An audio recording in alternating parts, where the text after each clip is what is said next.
Okay, good evening. I'd like to welcome everyone here to the public outreach session for the third Tennessee Valley Interstellar Workshop that we've just concluded. My name is Les Johnson. I'm the chairman of the TVIW, which is a 501c3 educational corporation in Tennessee and is dedicated toward fostering the communication and technologies and innovations that may someday help us go to the stars. One of the questions I frequently get is this workshop because of the movie Interstellar, which was just released? I want to let everyone know that the timing of this workshop happened to just be serendipitous with the release of the movie Interstellar. This is our third meeting. Our last meeting was held 18 months ago in Huntsville at the other end of the Tennessee Valley. And we coordinated that there. And our first meeting was actually held in Oak Ridge about a year prior to that at this hotel. And this was our third meeting. We did adapt our schedule to accommodate the movie in that we were originally scheduled to meet the week before the movie came out. And when we found out about the movie and the release date, what we did is we moved our schedule to be after so that some of the attendees could have the benefit of having seen the movie and be able to talk about it while we're here. Now, why in the world are people gathering in the Tennessee Valley? And the world is a big question because we had people come into this event. There were about 65 active participants from all over the United States and from the UK and from Canada to participate in our workshop. We had scientists, we had engineers, anthropologists, science fiction writers, a book publisher, and people of all stripes who are interested and dedicated in the human species one day going to the stars. And as you'll hear from our speaker this evening, who I'll introduce momentarily, he's going to give an overview about the challenge of interstellar travel, the motivation somewhat for interstellar travel, and kind of where we are. After Paul gives his talk, we have, as a part of our group tonight, we have several science fiction writers and the publisher of Bayan Books, who is here with us, and she will moderate a panel of us who have also written science fiction to talk about interstellar travel, the influence of science fiction on science, and the influence of science on science fiction, and wherever the panel goes beyond that, which is up to both her and you, the audience participants, because we also want to have audience participation in that discussion. Also want to thank Barnes & Noble, who has set up out here and brought in books by the authors who will be on the panel. And we will have a book signing after the discussion if you're interested in getting any of the books by the authors. And if you do, please use one of the little coupons. Does anyone here have the coupons? Okay, we want to make sure these are handed out because TVIW is an educational organization. We get a small sliver of the proceeds from the sales that go to our education and outreach effort. And for the next 5 days online. Oh, and for the next 5 days online. By the way, thank you for being here. We appreciate you coming in. The other thing I want to mention about the TVIW is that we had an essay contest this year, and we had 2 students from universities in the Tennessee Valley who were the winners of that contest, who had all their expenses paid to come and participate for the last 2.5 days in the full part of the workshop. So we're trying to do an outreach and get that next generation of people interested and motivated in space exploration and the challenge of going to the stars. Well, with that, I'll introduce Paul Gilster. Paul, who I will probably let him introduce a little bit of himself, but I got to know Paul a few years ago when he wrote a really excellent book called Centauri Dreams. And Centauri Dreams is a journey through, really, the people who have been thinking about going to the stars, how it might be accomplished, and what motivates them. Had a great conversation with Paul in my day job, which happens to be at the Marshall Space Flight Center over in Huntsville. And by the way, we aren't sponsoring an interstellar mission anytime soon. I'm here on my own nickel representing myself, not the space agency. But at the time, I was working on advanced propulsion technologies, and I got a cold call from someone I'd never met who said, "I'm writing a book, could I come interview you?" And it was awesome. I was pleased to learn that I wasn't alone, in my thinking about how we might go to the stars. And I highly recommend this book, which they also have for sale here tonight. So Paul, come on up and I'll get you hooked up and we'll get us started. Ladies and gentlemen, good evening. What a pleasure to be here to discuss my favorite topic. I'm so glad to be among people who find this I hope, as fascinating as I do. Here on the screen you see Alpha Centauri, the two major Centauri stars, Centauri B, Centauri A, and what looks to be a planet. We think there's a planet there. We don't exactly know. It has not been confirmed. We hope there are other planets in the habitable zone of either A or B, or perhaps even both stars. That's not out of the question. So how do we get into this mode of looking at something as improbable as a journey to another star? Well, you know, the Greek historian Plutarch once said that the mind is not a vessel to be filled, it is a fire to be ignited. And what I can say to you, I can't speak for anyone else, but for me, this is what did it. First slide, please.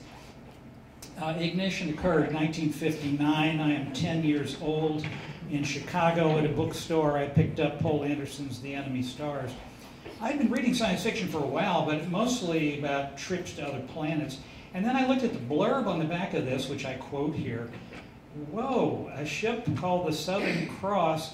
It's launched to another star. It says, after 10 generations, the Southern Cross was the farthest thing from Earth of any human work. She was still not halfway to her goal. That changed my life. I mean, it's 10 years old, but really, it changed my direction. And I knew I always wanted to look at these things. Here's Alpha Crucis right here. That's the southernmost star of the Southern Cross. And after I'd read that book, I said, this is something I want to study. I got into a lot of other areas of work, so I was not a professional scientist through my career, but I did become a writer with a great fascination in these topics. Now, as we move along looking at how this field of study developed, I'm going to show you some of the precursors and the important people. So let's do the next slide, please. And here we have some people who are critical in building the groundwork for what I now consider the interstellar effort. I consider that interstellar engineering, that is actually trying to design feasible interstellar craft, really begins about 1950 for reasons that I'll explain in just a moment. So we've had over 60 years now of engineering. But before that, here on the top left, a Russian stamp showing Konstantin Tsiolkovsky, the great father of astronautics, certainly considered that worldwide, great Russian visionary. At the end of the 19th century, beginning of the 20th, he writes about things like how our species must go into the galaxy, into the stars, to find our destiny there. He writes about world ships, which are spaceships the size of small planets carrying huge populations that go into the deep, and discusses the rocket equation, which is what tells us how to use rockets and how the kind of factors that come into play when we want to make a rocket operate. To the right here at the top, Robert Goddard, the great liquid rocket fuel person from the 1920s. He launches a liquid fueled rocket in 1926. But in 1919, he wrote a method for reaching extreme altitudes where he describes the possibility of a trip to the moon. Some of you may know the New York Times mocked him and said, you know, rockets can't operate in space. There's nothing to push against. And we know how that turned out in 1969. We learned the truth of that statement. But in 1918, Goddard wrote a piece called The Ultimate Migration. He was looking at interstellar even in those days, and he envisions things like suspended animation and how we might do huge rockets using the power unlocked from the atom. Atomic energy is what he was really trying to get at there. So he, again, was another visionary of this era. At the bottom right is Eugen Zenger, an Austrian physicist. In the 1930s, he actually designed a bomber that would have gone suborbital and could have technically bombed New York. Thank God that was never actually put into practice. But it is conceivable, and I say only conceivable, that in 1943 the first man in space would have indeed been a German pilot, had that been built. Zenger was very important. He went on after the war in the 1950s to discuss what he called photon rockets. which used antimatter, and he thought he could channel the gamma rays from these reactions into an exhaust and create these incredibly large, incredibly fast spacecraft that could go close to the speed of light. And he examined what happens with relativity when you do that, and how the people you leave behind age at a different rate than you do. So when you come back from your trip, everybody is 10,000 years older. I mean, everything has changed. He was a huge influence on Carl Sagan, by the way, especially in the 1960s when Sagan was looking at that same idea. On the bottom left, this is Les Shepard. He wrote the paper I consider the first serious engineering study of interstellar craft. Again, 1952, Les Shepard. What Shepard did was to look at modes of propulsion. He considered antimatter. We know that every particle has its anti-particle twin of opposite charge. Shepard wrote about that. He also wrote about world ships, these enormous structures we might send on thousands of years long journeys to the stars. And then in the middle there, I've got the Journal of the British Interplanetary Society. This is one of their so-called red issues, red cover issues, which were all devoted to interstellar flight. If you get into this topic at all seriously, you will find yourself looking at the Journal of the British Interplanetary Society quite a bit. The BIS, British Interplanetary Society, was designing moonships in the 1930s, designing starships in the 1970s, and I'll get in a few minutes. I'll talk to you a little bit more about what they're involved in now. So all of these were precursors and the beginning of what I call interstellar engineering. Next slide, please. What we had to find out, we began to learn this in the 50s and early 1960s, was that rather than being something truly from science fiction, the idea that we might use known physics to propel a starship began to gain currency. The man portrayed here is a wonderful physicist, wonderful man named Robert Forward. And he worked on sail concepts quite a bit, and I'm going to pause on that. Bottom right there, you see, that little silvery image, that's the Japanese Icarus solar sail. Now, solar sail works by using momentum imparted by photons from the sun, and it gets a push. The Japanese launched one of these and discovered that it does indeed work. Solar sailing operates. Icarus is still out there. A whole lot of sail missions are in the pipeline now because of what the Japanese were able to do.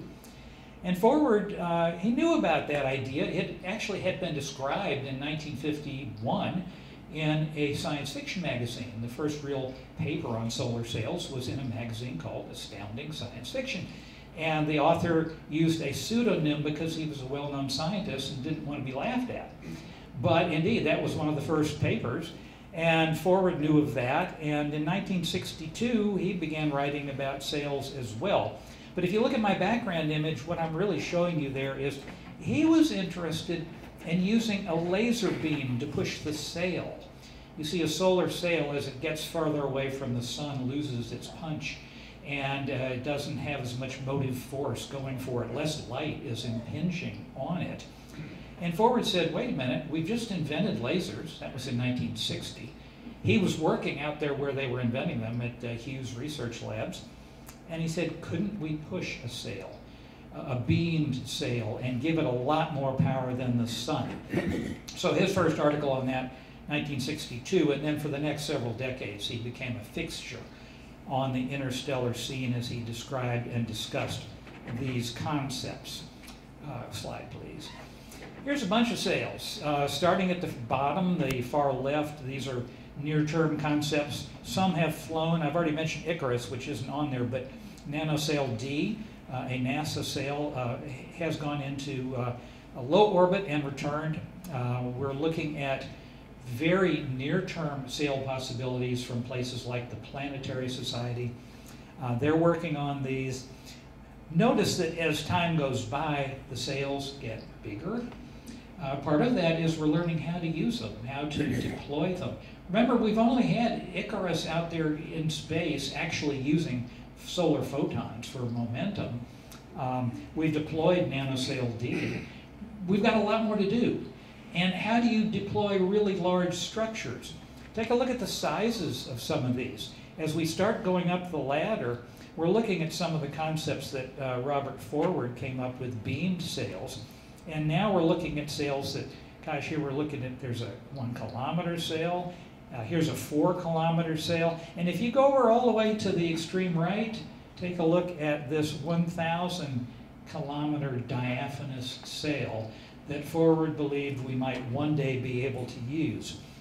It sounds insane in a way, and then you think about it, we're entering the era of nanotechnology, possibly the use of assemblers to create things autonomously, robotic assembly in space. These things could be built in space. You would never launch something that big from the Earth. They could be built in space. We can work out ways that might be possible in the near term. So we're not talking science fiction here. Remember, Forward's concept was it has to follow the laws of known physics. Oh, and about that other part, the size and everything, he said, well, it's a problem of mere engineering. Some of you engineers roll your eyes at that, and did back in the days when he was saying these things, but that's how he felt about it. Let's go to the next, please. Here's his biggest concept. This is the drawing is actually from one of his papers. Forward came up with the idea of that huge sail, that 1,000 kilometer sail. What he wanted to do was get a superstructure, an infrastructure, I should say, of laser power stations in close orbit around the sun where there's a lot of light, and use all that power to set up a huge beaming operation. Beam power out to this gigantic sail 1,000 kilometers out there. And he actually came up with a lens to do this. If you look at this, this is supposed to be a 1,000 kilometer lens out in the outer solar system. You need that, he believed, because you don't want that laser light to start spreading too much. You want it to beam exactly on your sail. And if you can do that, you can send it through this lens, and that will do it. The lens is incredibly lightweight material, but there's so much of it that you'll notice it's 560,000 tons. Again, this presupposes that we have the ability to manufacture robotically these things in space. And there are trends that show us that we are headed in that direction where we might be able to do such things. This is also what Forward called a staged sail, meaning it breaks into parts. So when it gets its crew to Epsilon Eridani, which is 10.5 light years away, the outer part of the sail separates, flies ahead of the craft. The laser from Earth is turned back on. It bounces off that outer part of the sail onto the rest of the sail, slows it down. I don't know if you want to be in the crew of that mission. I'm not sure that's what I would want to use to slow down, but there are other ideas we could talk about. But this is the big one that, the biggest one that Forward came up with. And again, it is outlandish in size and engineering, but it makes the point that there's nothing in the laws of physics that prevent this if we could build it. And it could also be considered that another civilization much more advanced than our own might well be able to build such things. For all we know, this is feasible. Next slide. Now, what I want to convince you of tonight is that interstellar engineering, which started, again, around 1950, in the early 1950s, it's a cumulative process. We come up with new ideas, and then sometimes old ideas get revisited. And so it's something that is a work in progress. Now, here's something that Forward designed called Star Wisp. It's an extremely lightweight sail driven by microwave beams. The sail itself becomes a huge antenna when it gets to Alpha Centauri and returns a signal of all the data back to Earth. Gets up to very high speeds, takes about 21 years to make the crossing to Alpha Centauri. And again, you need huge beaming apparatus to make this sort of thing work. So what do? Well, Forward lays down the groundwork. Here's what would work within the laws of physics. Now it's up to the community of scientists. Most of these guys not working or not getting paid for this kind of work. They're doing this out of love for the subject. And they start banging on the concepts, and we start talking about what might be done and how things might be changed to get better. So as you start looking at something like these huge sail concepts, bear in mind that by the 1980s, Jeffrey Landis, for one, was working on how to make these concepts smaller, how to make them more achievable, more engineerable, if you will. He started looking at different sail materials, sails made out of boron, sails made out of carbon. He said that huge lens in the outer solar system, that's kind of crazy. Let's change that. We'll have a series of smaller lenses, much easier to build. He got the size of that sail from 1,000 kilometers down to 50. And so you see, we're headed in better direction as we keep banging on ideas. Now, just this morning, Sandy Montgomery from Marshall Space Flight Center was here in our workshop talking about another proposal which would beam energy out to the outer solar system using a series of apertures and get that beamed energy toward a receding spacecraft if needed. We've also, interestingly enough, we've had good lab work on this stuff. We know that you can beam microwaves at a sail and that you can drive a sail this way. Jim and Greg Benford, and you may know the name Greg Benford, you science fiction writers anyway would know that name. They were able to use experiments at the Jet Propulsion Laboratory in Pasadena to show that sails will behave and they will be subject to the accelerations we need them to be. I found out today my friend Les Johnson is going to be principal investigator on a sail mission as well. So sails are much in the news, and we are definitely making progress. Next slide, please. We don't have to use huge sails either. We don't have to make them necessarily out of physical things. Here's a concept that uses superconductor technology. What we do is we take a gigantic loop of superconducting material, we wrap it around and create a magnetic field, and we push the magnetic field. In this case, we do this with a beam. Now, back in the 70s, a fellow named Clifford Singer came up with this notion of actually sending particles, macroscopic pellets, to the sail, which would be vaporized and then would push against the magnetic field. Later on, Gerald Nordley, a U.S. Air Force engineer, came up with the idea of making smart pellets. You send a stream of highly engineered robotic pellets to the spacecraft and they navigate themselves. You don't have to have pointing accuracy that's quite as bad, because they can do their own navigation. And they arrive at the spacecraft and push against the magnetic sail to make it go.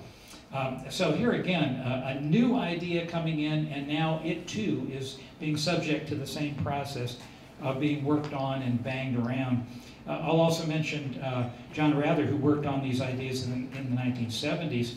Another illustration of a man who took some of these basic ideas, forward big sail ideas and so on, and really helped work out the physics to see what was needed and how these things might be done.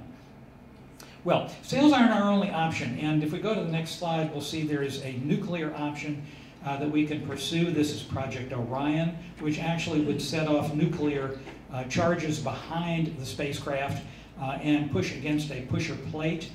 You, as the crew, are assigned to ride behind an enormous shock absorber as these atomic charges go off, and we hope it won't be too bumpy a ride. But interestingly enough, the work on this done in the late 50s and the early 60s indicated that the method works.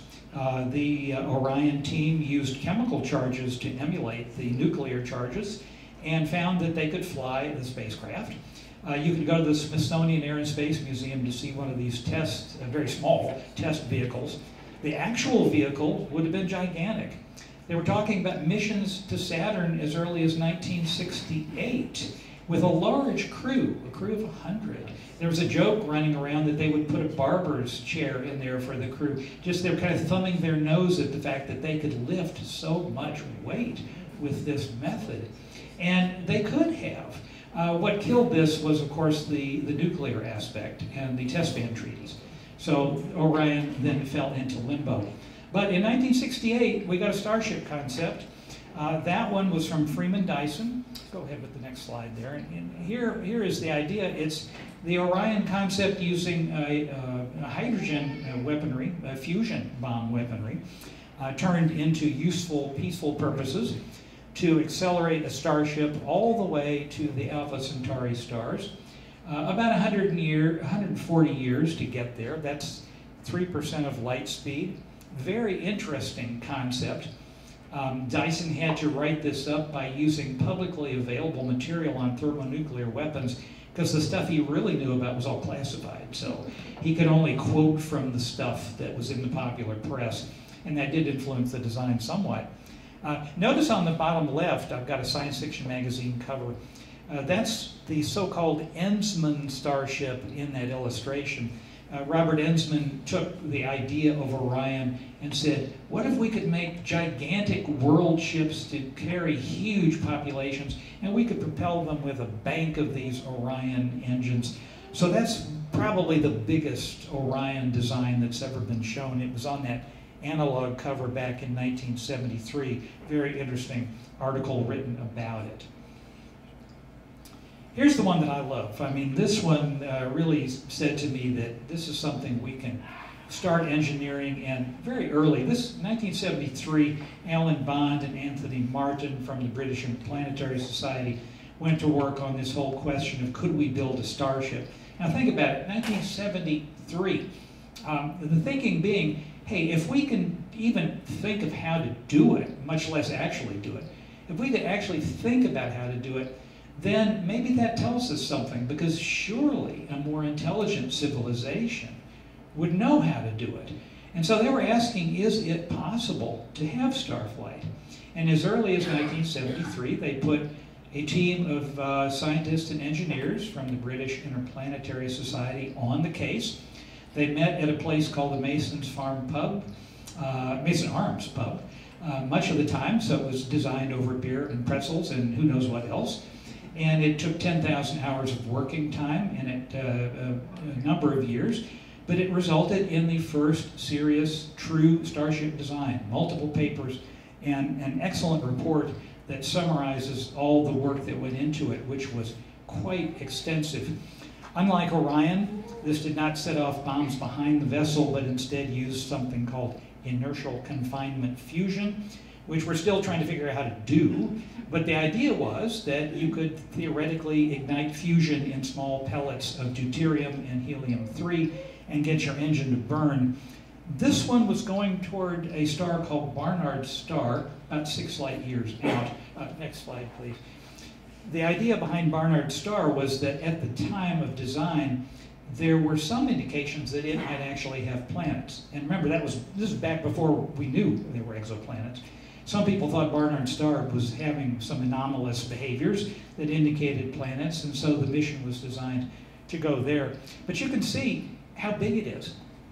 54,000 tons, 450-ton payload, and so on. That's Alan Bond on the top right, by the way, one of the keys of this project. 50 years would get you to Barnard's star, and then when you got there, by the way, you couldn't stop. It would just fly by.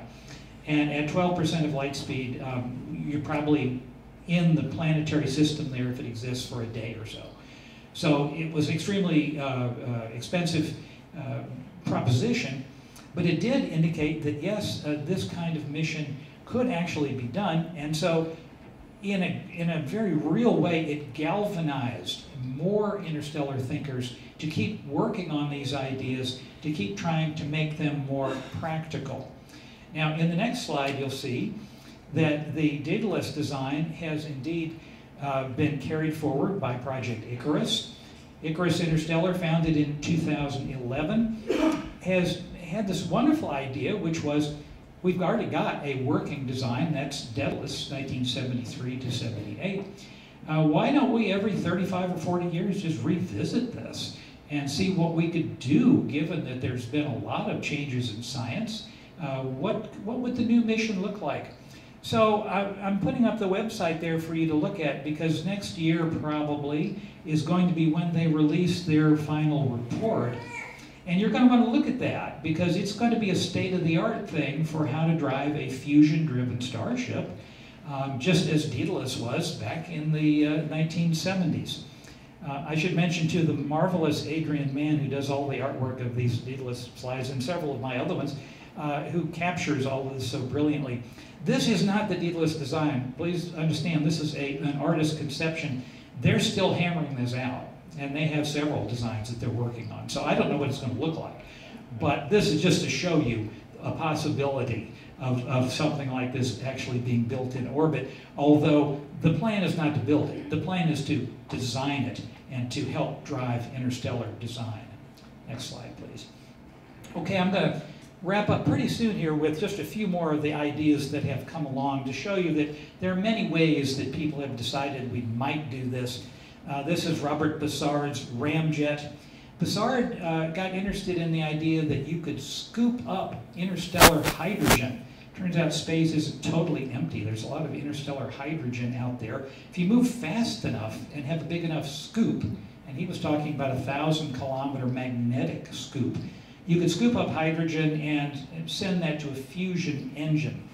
That was the idea. It inspired Poul Anderson's novel Tau Zero, which you see on the top right, where a runaway fusion ram-scoop starship can't stop and keeps getting faster and faster toward the speed of light. And I can only say, how many scientists have told me that book gave them a career in aerospace. Read it if you haven't. It is genuinely a mind-expanding book. Next slide, please. We hammered on Bussard's designs as well and found out, well, one problem was he assumed there was one atom of hydrogen in every cubic centimeter of interstellar space. Probably not. The sun at the moment is between two clouds of interstellar matter. Probably it's about 100 times less than that. So that was one big problem.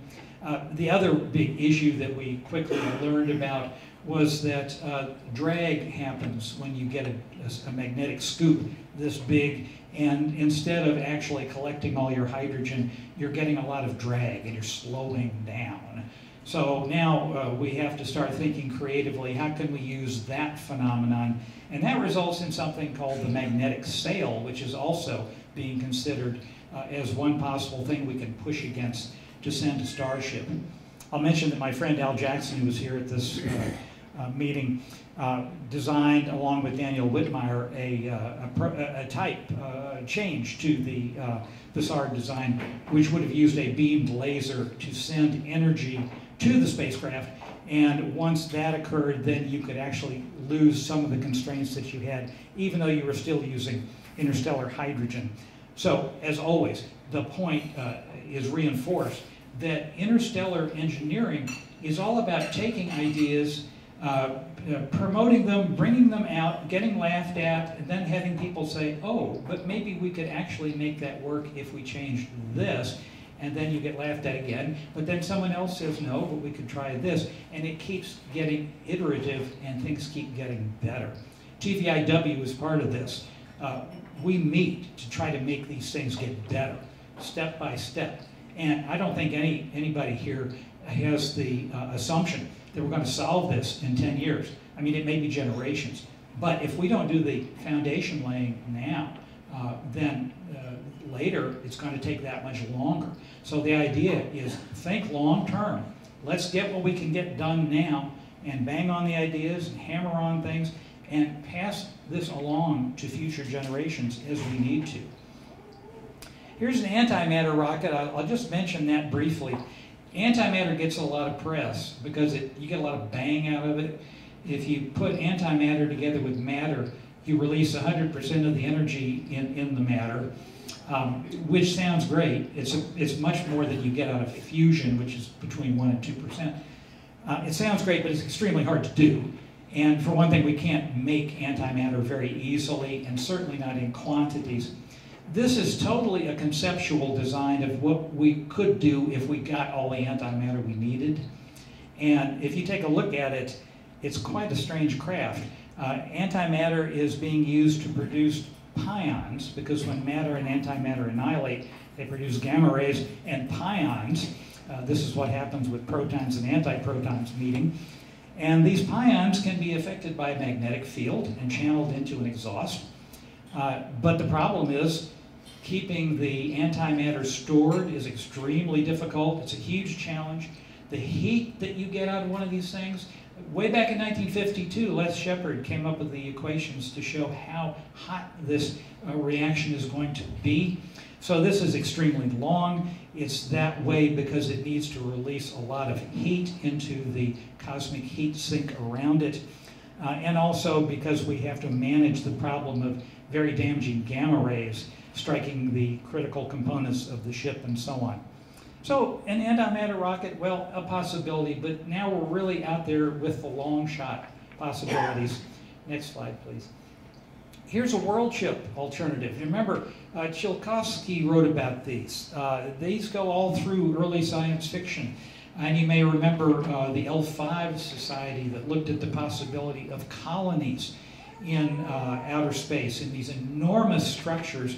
And my feeling is that at some point, if we ever do have a colony in outer space that looks something like that, and people get used to living in them, somebody in one of them is going to say, you know, why don't we just go someplace? I mean, it might take us 3,000 years, but we have everything we need here. Let's see if we can't just make a long, slow trip to the stars. So there's your slow boat to Centauri, as I call it. One way to get there, you go through multiple generations on the ship, but you have living conditions that really sort of mimic the Earth. Not all that bad. What about breakthroughs? Well, who knows? The movie just came out. I'm told, I haven't seen Interstellar, I'm told there's a wormhole in it. Now, there's also the possibility of warp drive of some kind. Back in 1996 until 2002, Mark Millis, who is here tonight, headed the NASA Breakthrough Propulsion Physics project. They looked at the kinds of ideas that might help us understand what new physics we needed if we were ever going to see this kind of thing, and we don't know if we will or not. But in the top corner there on the right, you'll notice this book, Frontiers of Propulsion Science. Here is the Tau Zero Foundation's first book, a series of essays based on the work that Mark's team did at the BPP project, Breakthrough Propulsion Physics, analyzing the results very carefully, talking about what works, what doesn't work, where we might go, what kind of directions we might take if we want to head in this direction. So, breakthrough propulsion, well, we just don't know. There's a small team at Johnson Space Center also working on this.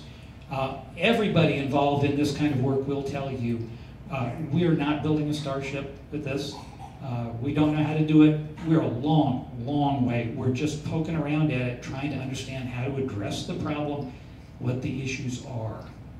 So, with the next slide, I'm going to tell you who we are, and by that I mean TVIW and other interstellar organizations. Here are the logos for the ones that I have worked with or in some way have had dealings with. There are others out there. I'll go ahead and do some questions now, but what I'll do in a minute or two as we're doing questions is I'll put up the web addresses for each of these in case you want to get in touch with any of the organizations. Everybody needs volunteers. Remember, this is from day one. This has been a volunteer effort. And when I say from day one, I really mean it. The government has tried a bit, breakthrough propulsion physics and so on. And there have been other government efforts. They're small. They don't come to a whole lot of money. And people aren't exactly retiring on what they make from this kind of work. So if you want to get into interstellar work, you're going to be working with volunteers at meetings like this. It's a wonderful bunch. It's a small group. It reminds me, Tony actually reminds me of the early days of science fiction back in the 30s when there was a very small bunch and you could get all the science fiction writers in one room. And it's kind of like that now with interstellar techniques and propulsion. You can get us all in one room. I just write about this stuff. I'm not a scientist. So these guys that I'm telling you about are my heroes, and that's how I wrote that book, because I got so caught up in what they do. So let me see if there are any questions now. And anyone out there with a question, please just raise your hand, and we'll get someone to come around with a microphone, and we can answer the questions. There we go. There's one. How come we don't know whether there are planets at our nearest star neighbor? Yeah, Alpha Centauri. Right. Well, the possibility that there is one has been established, although again, it's not confirmed. The reason is that you're dealing with an extremely bright object. It's so close, and it's a binary star. It's actually a triple, but Proxima doesn't really count for that. It is so close, and the orbital configuration is such that at large times during the orbit of B around A, we're effectively masking the signal that we'd like to look for.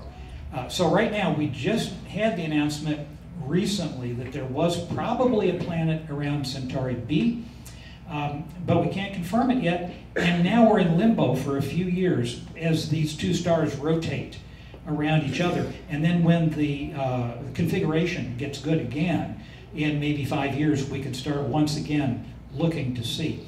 The other problem is that stars are themselves very active, and so depending on the star, when you're using so-called radial velocity methods, you're trying to figure out, is the star moving to and fro? Can you spot that motion, which is the tug of a planet? Unfortunately, that signal can be mimicked by what's going on the star itself, so-called starquakes. So that's why it's a very tough nut to crack. I think we'll know more in about 10 years on that one. Other questions, please?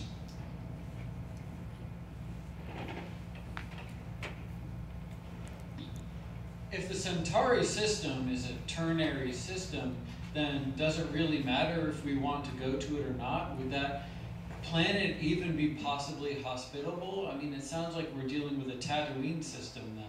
Yeah, that's a great question. And actually, that's what I always thought. Back in the 90s, two scientists named Holman and Wiggert went to work on this and asked the question, are there orbits around Centauri A, Centauri B, that would allow habitable planets? And no one thought there were. I mean, it just looked like it would be totally disrupted. But it turns out there are. Now, you can't go very far out. In other words, if you get farther than about the orbit of Mars, then your orbit of your planet is going to be disrupted. But of course, the habitable zone for us is much closer in. So yes, theoretically, we could have a habitable planet around Centauri A. Technically, we could have one also around Centauri B. Now think about that. If you had two habitable planets, I mean, what if we had a habitable planet about as distant from us as, say, Uranus? How would that affect our planning for space? I mean, my guess is it would make us into a spacefaring civilization much earlier. Yes, go ahead. I mean, that just seems like a when worlds collide situation just waiting to happen. Are there any sort of mathematical models that people have been crunching to make sure that those sorts of planets wouldn't just smash into one another? Yeah, absolutely. Yeah, that's the wave of exoplanet studies that we've been going through since the mid-1990s. That kind of work is a big part of it because we found that about half the stars we see are double stars or multiple star systems.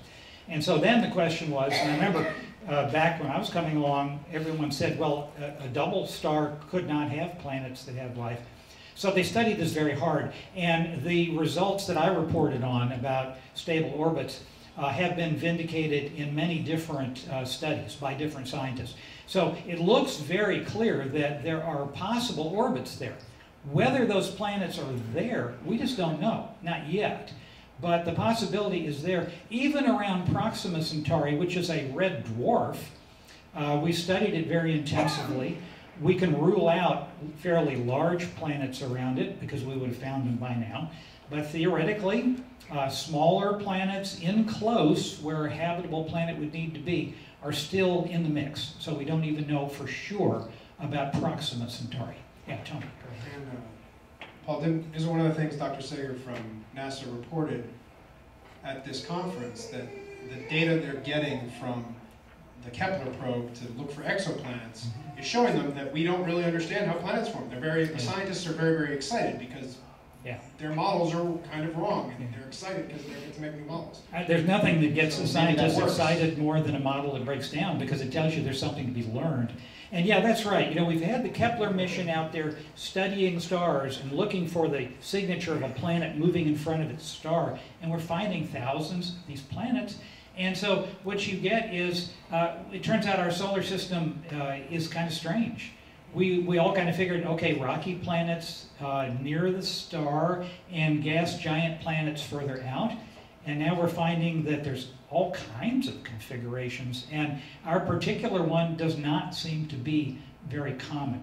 So this is very strange, and I think it took a lot of us by surprise, and the scientists who specialize in this are having a field day, because every new discovery seems to point to a new planetary find, a new solar system configuration. Very interesting times to be in that line of work. Do we have time for one more, Les? One more. Okay, one more is it. If anyone else has one, we're glad to do it. So what are your own plans? In terms of writing, in terms of pushing ideas? I try to keep up with this stuff. After I finished my Centauri Dreams book, I started a website with that same name, and the idea there was that I would start planning the next book by putting all my notes onto this. And it was not meant to be public, but it got to be, and so now it takes up all my time. So David, what I do now is mostly web work, trying to keep up with the daily inflow of news. Who would have dreamed that there would be so much stuff happening in the interstellar community that could sustain it? I do 5 a week, and sustain that effort because so much is happening. So that's pretty much it, although I do have another book kind of tentatively blocked out, but not enough to really get into it. But thanks for the question. I appreciate it. Very good. Thank you, Paul. Thank you very much. It's been a great honor.